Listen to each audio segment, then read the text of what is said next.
suis professeur agrégé depuis 2019. J'ai été recruté à l'université en 2007. J'ai soutenu mon doctorat en sciences de gestion en 2012 et après mon maître assistanat que j'ai obtenu en 2016 plutôt, en 2016. En 2017, j'ai été au concours d'agrégation et malheureusement, j'ai été recalé. Donc c'est en 2019, la session suivante, que j'ai pu passer mon grade de professeur agrégé. Et depuis lors, je suis à l'UCAD en tant qu'enseignant du département de gestion. Et faut-il le rappeler, j'ai été également chef du département de gestion en 2018, donc juste après le concours qui n'a pas marché en 2017. Les collègues m'ont promu comme chef de département au niveau de la fac. Et en 2018, en 2019, 2020 et en 2021, ils m'ont également promu comme directeur de l'IFAS. Actuellement, que j'occupe cette fonction depuis mars 2021.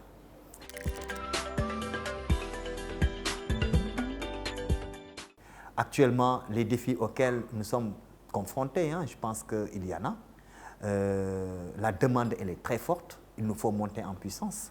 Ce qui n'est pas une chose facile lorsqu'on évolue dans le domaine public, dans le secteur public, parce qu'il y a énormément de contraintes du fait que voilà, nous ne sommes pas libres en fait de faire ce qu'on veut.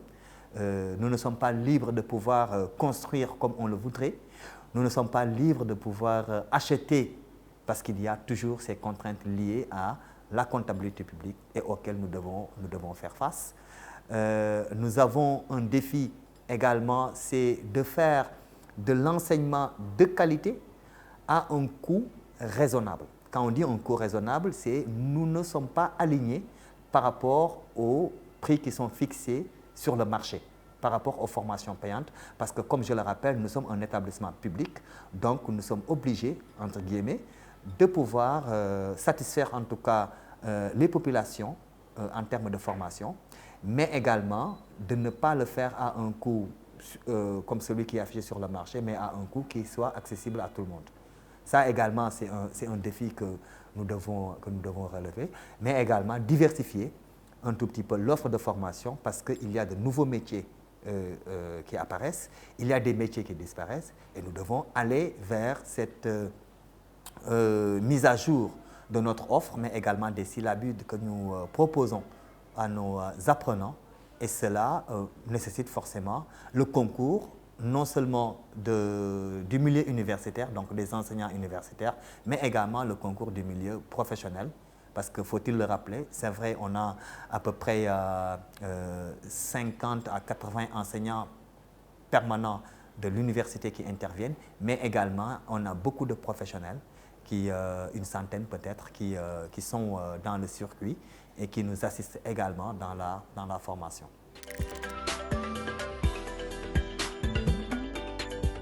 Durant notre parcours, nous accompagnons nos étudiants en les aidant à trouver des stages, mais également par le biais d'un certain nombre de partenariats que nous avons avec le monde socio-professionnel.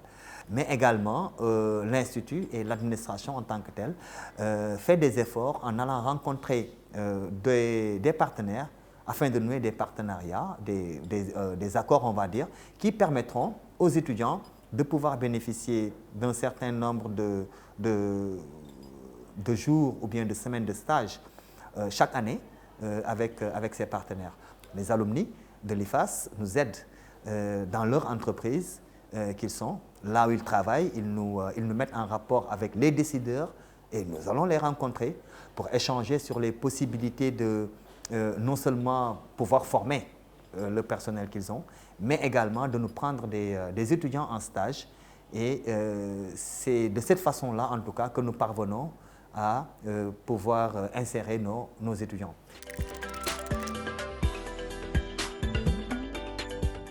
Nous avons des diplômes que nous sommes les seuls à avoir sur le marché. Mais en plus de cela, nous avons un corps enseignant composé de professeurs titulaires, composé de professeurs agrégés, composé de docteurs qui influent sur la qualité de notre enseignement. Mais également, nous avons des professionnels aguerris que nous choisissons parmi une demande qui est assez élevée. Une demande, on a beaucoup de CV de professionnels qui veulent intervenir ou d'anciens alumni, comme je l'ai dit, qui veulent revenir pour rendre la monnaie à l'IFAS. Et cela nous donne en tout cas une qualité extrêmement élevée par rapport aux diplômes que nous retrouvons sur le marché. Donc, la dernière chose, c'est quoi? C'est comme je l'ai dit, nous sommes un établissement public, nous avons un prix, un tarif de nos enseignements qui est assez raisonnable. Donc, si on compare, si on fait le rapport qualité-prix, qualité du diplôme que nous délivrons par rapport au prix que nous proposons, je pense que nous avons quand même nous nous situons à un niveau où nous n'avons pas peur de la concurrence. Je ne suis pas de ceux qui croient qu'il faut être en poste pour réfléchir sur ce qu'on doit faire. Moi, je suis de ceux qui font qu'avant de demander à être quelque part, nous avons déjà réfléchi sur des scénarios et sur également un agenda que nous déroulons. C'est vrai, il y a des difficultés, contrairement à ce que je pensais lorsque je suis arrivé. Effectivement, il y a eu certaines contraintes que je n'avais pas prises en compte, mais que j'ai vite intégrées dans mon agenda. Et je suis accompagné. Je suis très bien entouré d'individus qui ont l'expérience, qui connaissent l'histoire, qui ont une vision, même si la vision qui est en train d'être déroulée, c'est ma vision, mais qui est complétée par également ce qu'ils peuvent apporter par rapport à ce que je pense et qui m'aident à éviter certaines erreurs que eux peut-être ils ont eu à faire lorsqu'ils étaient à ma place. C'est très difficile, c'est très prenant en termes de temps, c'est très excitant parce que tous les jours on rencontre de nouvelles problématiques, tous les jours on a de nouveaux défis, tous les jours on a des idées venant des étudiants qui sont ingénieuses en fait. Et souvent c'est un wow. Parfois c'est des contraintes administratives qui font qu'il soit difficile en fait de pouvoir les accompagner. Il faut comprendre que même si nous sommes un établissement public, mais nous fonctionnons sur fonds propres à 100%. Nous ne recevons aucune subvention de l'État. Et l'essentiel de nos ressources, nous ne les utilisons pas. Nous devons verser des quotes-parts aussi bien à la faculté qu'au niveau du rectorat et nous devons fonctionner et investir avec 75% de nos ressources.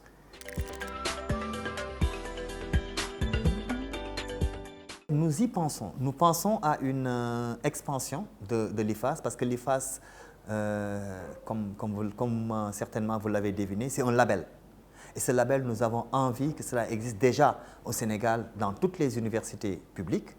Depuis un certain moment, je vais dire depuis le mois de novembre, plutôt le mois de janvier 2022, nous avons commencé à discuter avec l'UFR des sciences économiques et sociales de l'université Iba Der Thiam, qui sont très intéressés par le projet d'ouvrir IFAS Université Iba Der Thiam. Ce sera une collaboration entre deux établissements publics, entre deux universités publiques. Et l'idée, c'est de faire quoi? C'est au lieu qu'ils créent de nouvelles formations, comme cela se crée un peu partout, que l'IFAS puisse aller s'implanter au niveau de l'UFR et que l'UFR abrite l'IFAS comme la faculté, comme la FASEC a abrité l'IFAS ici à Dakar, et que bien entendu cette collaboration puisse s'étendre sur les autres universités publiques d'abord, et après cela, certainement, nous allons voir des possibilités de s'implanter dans les autres régions du Sénégal, en commençant toujours par, bien entendu, le local, et après peut-être vers l'international, parce que nous avons également beaucoup de demandes qui nous viennent de la sous-région, mais également de l'Afrique centrale. Beaucoup de nos étudiants viennent d'Afrique centrale, viennent de la sous-région. Pourquoi pas aller vers cela? C'est ce qu'il faut faire.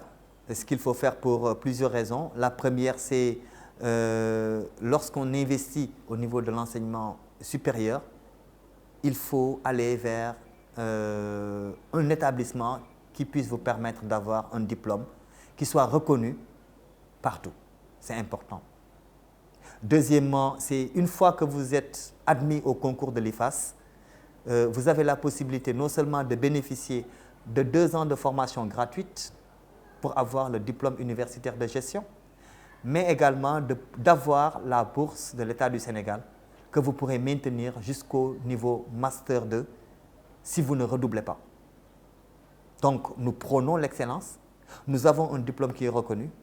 Et même si vous voulez continuer après le diplôme universitaire de gestion, nous offrons d'autres formations en licence, en master, qui sont à un coût plus faible que ce que vous pouvez avoir sur le marché, mais également à un niveau de qualité supérieur à ce que vous pouvez avoir sur le marché.